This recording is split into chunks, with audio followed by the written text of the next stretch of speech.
Hello. Dodge Durango 4-wheel drive. Starter replacement. First of all, it's not easy. It is right there. Right there. This is the only hole where you can do plugging and plug and load some bolts. Please charge $500. Can you see this? This is unnecessary.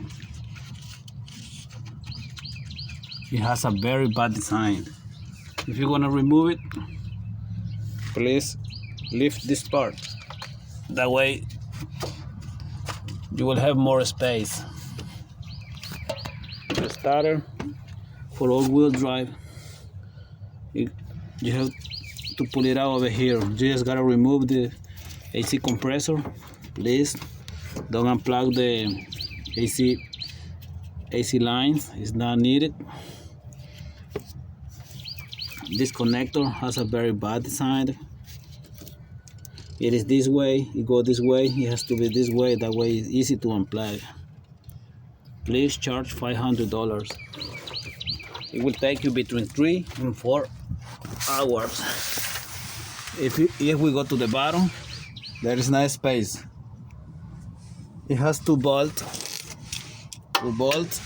right here, 1 and 2. Let me see, what is it? Right here. And the other one go on the top. Yeah, you gotta remove this plate too. It has very bad design too. That's why you gotta charge $500.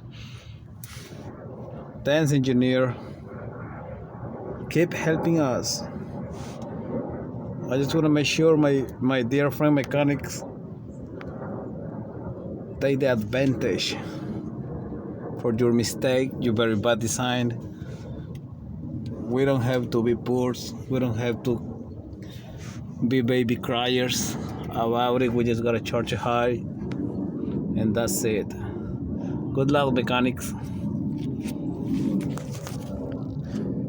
And the wires.